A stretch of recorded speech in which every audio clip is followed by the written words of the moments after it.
Halo semuanya, jadi kali ini gue akan bahas 3 macam jenis orang yang kalau misalnya kita temuin di kerjaan itu berpotensi untuk sukses banget. Dan ini adalah hasil diskusi gue dengan teman-teman gue di kantor ketika kita lagi senggang di dalam pekerjaan. Halo semuanya, kenalin nama gue adalah Indra Krisma dan saya adalah seorang product manager di Nafas Indonesia. Sudah bekerja selama 2 tahun lebih dan juga udah ngajar di berbagai macam bootcamp khususnya di bidang produk. Disclaimer dulu, ini bukan ngelihat masa depan seseorang gitu, tapi biasanya ini kita sering temuin ketika bekerjaan. Kita akan lihat potensi-potensi orang yang lebih sukses daripada kita gitu. Dan pasti salah satunya dari orang-orang tersebut punya karakteristik dari yang akan gue jelasin ini. Nah, jadi jangan merasa patah semangat juga kalau misalnya teman-teman nggak punya salah satunya dari sana gitu. Jadi kita langsung aja mulai videonya. Oke, kategori pertama, kita semua sepakat bahwa orang-orang ini adalah orang-orang yang punya privilege gitu. Kita semua mengakui, bahkan teman-teman gue yang punya privilege tersebut pun mengakui bahwa dia tuh nggak bisa lepas dari privilege yang dia punya itu. By the way, gue kasih tahu dulu sedikit gambaran tentang teman gue yang punya privilege ini. Dia itu pernah kuliah di Monash University sampai S2 di sana dan dia sendiri gitu, bukan dari beasiswa LPDP ataupun semacamnya. Jadi bisa dibayangkanlah seperti apa privilege yang dia punya gitu ya. Impact-nya di kehidupan karir dia tuh sangat-sangat baik lah pada akhirnya gitu ya. Terbaru adalah dia pernah menjadi VP di 2 tempat startup besar di Indonesia dan gue sangat respect sama orangnya. Dia sangat pinter, cekatan juga, which is menurut gue sangat ya bisa reliable orangnya. Tapi sebenarnya menurut dia pun gitu ya, privilege ini pun juga pada dasarnya pedang bermata dua gitu. Jadi ada tantangan terbesarnya. Nah, tantangan terbesarnya itu apa? Yaitu seperti yang kita lihat di sosial media gitu ya, banyak orang yang kaya itu seenak-enaknya aja gitu dalam hidupnya. Ya mungkin anak-anak orang kaya sih lebih depan yang bukan orang kayanya. Yaitu adalah nafsu. Sangat bahaya kalau misalkan nggak dimanfaatin dengan baik. Either ini bakal terlena banget dia karena kehidupannya, atau dia mungkin akan bisa menghasilkan yang lebih baik daripada kehidupannya saat ini seperti itu.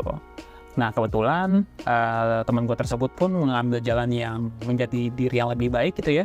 Nah tapi berdasarkan kita hasil diskusi juga ya teman-teman ya, orang-orang yang punya privilege ini rentan gagalnya itu lebih tinggi biasanya gitu, karena biasanya either dia nggak bisa manfaatin dengan baik, atau seperti yang gue jelasin, atau nggak tahan pressure dari orang-orang di sekitarnya, karena udah pasti orang tua yang sukses gitu pengen juga anaknya sukses dan pasti akan ada pressure tersebut diberikan sama mereka.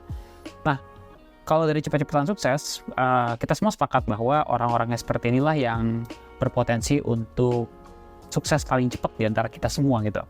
Dan sudah wajar kalau misalkan dia yang lebih baik itu, karena ya kita paham dia udah dapat banyak pendidikan dan juga edukasi yang baik, itu dari dalam maupun luar lingkungannya, seperti itu. Kategori yang kedua ini adalah orang yang street smart. Nah definisi street smart ini sederhananya ya, adalah orang-orang yang pinter dari nalar gitu. Jadi dia mungkin nggak kelihatan pinter-pinter banget, tapi kalau misalkan diajakin ngomong, lu tahu nih orang punya wawasan yang luas banget. Nah orang-orang tersebut gue cukup yakin kita punya teman-teman yang seperti itu juga gitu. Nah dan biasanya orang-orang ini asik banget kalau misalnya kita ajakin diskusi, karena dia orangnya sangat paham konteks, maksud dan mungkin apa yang akan terjadi di masa depan kalau misalnya kita ngelakuin hal seperti ini. Jadi otaknya jalan banget lah. Nah biasanya orang yang kayak gini itu akan menganggap berbagai macam masalah itu bisa mudah untuk di-solve sama dia, dan kita juga bisa ngebaca masa depan gitu, kayak bisa memprediksi lah apa yang akan terjadi kalau misalnya kita ngelakuin hal ini. Jadi dan juga kita bisa tahu kapan untuk bisa mengambil sebuah tindakan yang cukup krusial. Nah teman gue yang street smart ini ya, gue bisa gambarin orangnya itu adalah orang yang sangat pintar negosiasi, pintar untuk diskusi, bisa bikin strategi juga, dan bisa membuat berbagai macam hal itu lebih simple, karena ya dia paham fundamental ilmu yang ingin digunakan gitu.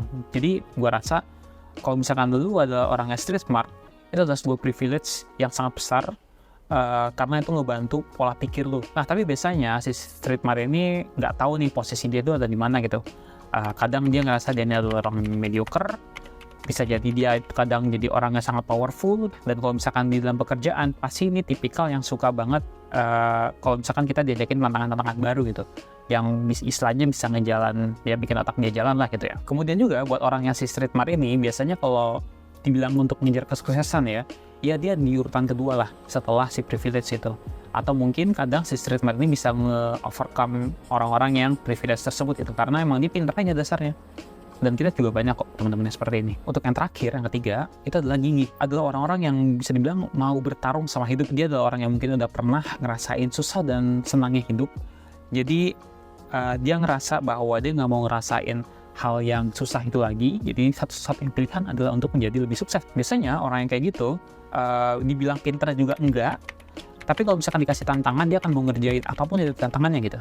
Mungkin tantangan yang gampang, yang susah, mungkin itu bisa di luar pekerjaannya dia gitu. Sehingga dia akan belajar banyak hal. Yang penting gue bisa belajar dan juga bisa tahu nih, ilmu ini mungkin nggak akan kepake saat ini, tapi mungkin bisa dipakai di masa depan. Biasanya orang-orang yang gigi ini itu bisa dibilang agak lambat nih dari segi problem solving, tapi meskipun dia agak lambat dari sisi problem solving, tapi dia adalah orang yang paling siap untuk belajar siang dan malam untuk menyelesaikan masalah tersebut. Nah, tapi jeleknya sifatnya orang yang gini itu kadang terlalu nge-push dirinya sendiri sih, karena ya tadi, dia balik lagi, dia belajar pagi, siang, dan malam gitu untuk menyelesaikan masalah tersebut. Sehingga ngerasa dirinya itu nggak bisa ngelakuin hal yang cukup baik, karena dia akan ngebandingin dirinya sama orang yang punya privilege, dan mungkin yang lebih street smart gitu. Ya kenapa? Karena orang-orang tersebut bisa menyelesaikan masalah dengan lebih cepat dibandingin dia gitu. Tapi buat orang-orang yang street smart dan si privilege ini bakal nyadar nih kalau si orang ini tersebut bisa melewati posisi mereka suatu saat nanti karena orang ini benar-benar serius dalam ngejalanin apa yang ada di depan matanya. Bisa dibilang tipe yang jenis ini itu akan paling akhir lah dalam mencapai kesuksesan gitu ya. Atau mungkin ya mungkin ada terbelakang lah bahasanya gitu ya. Dan tapi siapa tahu ya, masa depan kita nggak ada yang tahu, mungkin bisa lebih cepat atau mungkin bisa lebih baik daripada mereka semua, kita nggak ada yang tahu gitu. Tapi yang pasti Sang Yi ini dia berusaha untuk menjadi lebih baik dibandingkan hari kemarin. Anyway, gue ngomongin itu juga karena ngerasa perlu disampaikan gitu. Nah, karena mostly juga penonton channel gue itu adalah orang-orang yang lagi galau tentang karir dan juga masa depannya. Gue juga yakin semua dari kita juga punya potensi untuk mencapai kesuksesan, tapi kita juga mesti tahu bahwa kita juga punya kelebihan dan kekurangan dari masing-masing. Dan juga nggak ada yang lebih baik dan lebih buruk ya dari masing-masing pilihan tersebut gitu. Semuanya sama-sama baik karena pada akhirnya kita cuma mau satu hal. Kita cuma mau kesuksesan, tapi cuma yang membedakan adalah waktu dan juga caranya yang mungkin beda. Karena itu adalah kita ngomongin suratan takdir. Tinggal teman-teman identify aja mana yang menurut teman-teman posisinya ada di mana, dan validate aja kalau misalkan teman-teman ada di posisi tersebut, dan hati-hati sama apa yang mungkin menjadi masalah di masa depan berdasarkan apa yang ada sedikit gue jelasin. Seperti itu. Oh ya, kalau misalkan mau nonton tentang video lainnya dari seni memahami manusia, bisa nonton di sini. Dan kira-kira kalian tuh ada tipe yang seperti apa sih? Coba share di kolom komentar. Nanti gue akan bahasin satu-satu. See you di another video. Bye bye.